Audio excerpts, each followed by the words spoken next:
Bismillahirrahmanirrahim. Assalamualaikum warahmatullahi wabarakatuh.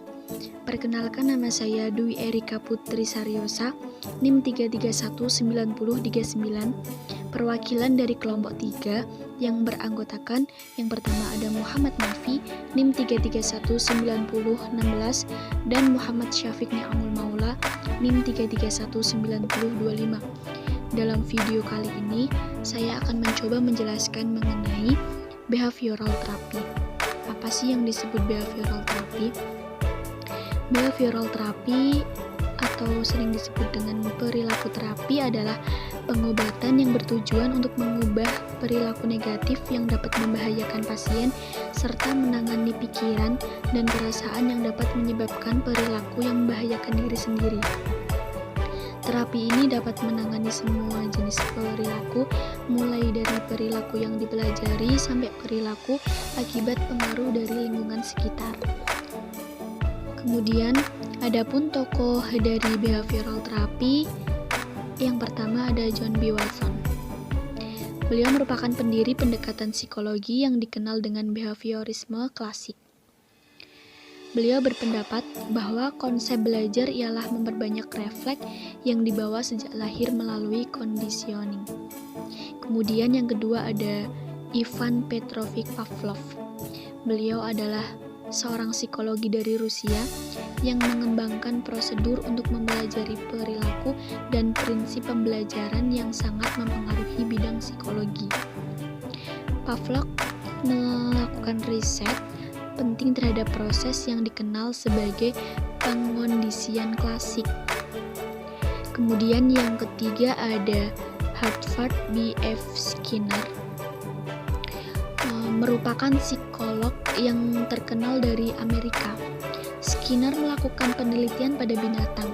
Dalam pendekatannya, Skinner membedakan antara respon yang dibangkitkan oleh stimulus. Konsep yang digunakan Skinner dikenal dengan pengkondisian operan.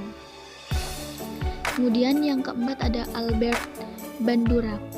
Beliau adalah anak bungsu dari 6 anak di bawah keluarga keturunan Eropa Timur.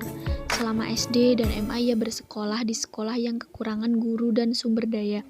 Hal ini yang menjadi aset awal Bandura dalam mempelajari keterampilan memimpin diri.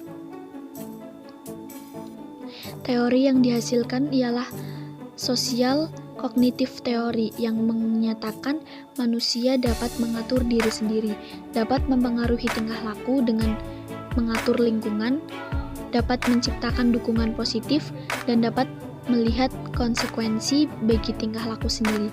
Gagasan ini menyatakan bahwa manusia tidak hanya dibentuk oleh kekuatan lingkungan saja, tetapi juga oleh kekuatan batin yang memotivasi.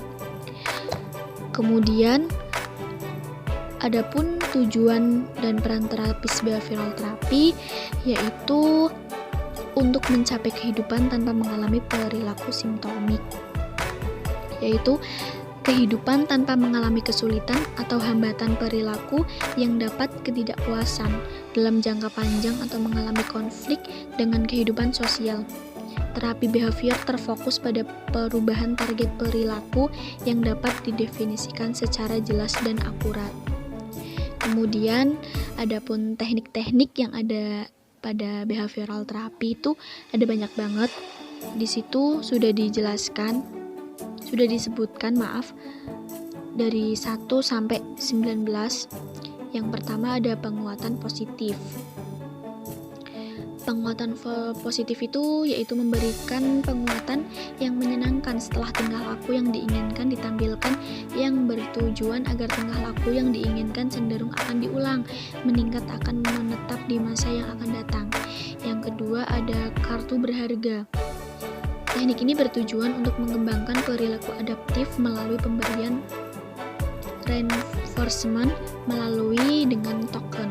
Ketika tingkah laku yang diinginkan telah cenderung menetap, pemberian token dikurangi secara bertahap.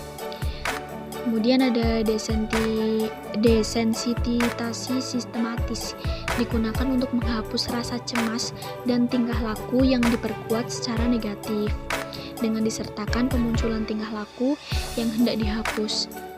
Hal ini klien diarahkan untuk menampilkan suatu respon yang tidak konsisten dengan kecemasan. Kemudian ada asertif. Teknik ini klien dapat belajar untuk membedakan tingkah laku agresif, pasif, dan asertif. Tujuannya agar klien belajar bertingkah laku asertif. Kemudian ada aversi. Teknik ini untuk meredakan gangguan perilaku yang spesifik agar tingkah laku sesuai yang dengan diinginkan. Maka stimulannya adalah berupa hukuman-hukuman. Terus ada shaping, bertujuan untuk membentuk tingkah laku yang sebelumnya belum ditampilkan dengan memberikan reinforcement secara sistematik dan setiap kali tingkah laku ditampilkan. Terus teknik relaksasi, tujuannya untuk membantu konseling mengurangi ketegangan fisik dan mental dengan latihan pelemasan otot-otot dan membayangkan situasi yang menyenangkan saat pelepasan otot-otot sehingga tercapai kondisi yang baik. Terus ada teknik flooding. Tujuannya yaitu untuk membantu klien mengatasi kecemasan dan ketakutan terhadap sesuatu hal dengan cara menghadapkan klien tersebut dengan situasi yang menimbulkan kecemasan tersebut secara berulang-ulang. Terus ada self-management. Teknik ini bertujuan yaitu untuk prosedur di mana individu mengatur perilakunya sendiri melalui pantauan diri, kendali diri, dan ganjar diri. Kemudian ada reinforcement teknik. Tujuannya untuk membantu klien meningkatkan perilaku yang dikehendaki dengan cara memberikan penguatan terhadap perilaku tersebut. Terus ada modeling. Teknik ini bertujuan untuk mengubah tingkah laku yang lama dengan meniru tingkah laku klien menggunakan model. Terus ada cognitive restructuring, yaitu untuk menekankan pengubahan pola pikiran, penalaran, dan sikap klien yang tidak rasional menjadi rasional dan logis. Terus ada behavioral rehearsal.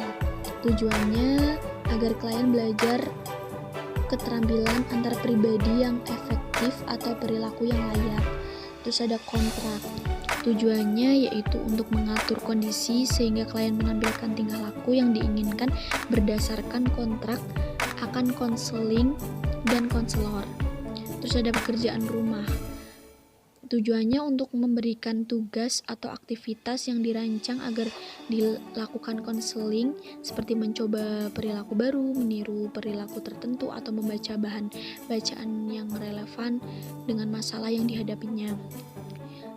Terus ada extinction atau penghapusan. Tujuannya yaitu untuk menghentikan reinforcement pada tingkah laku yang sebelumnya diberi reinforcement.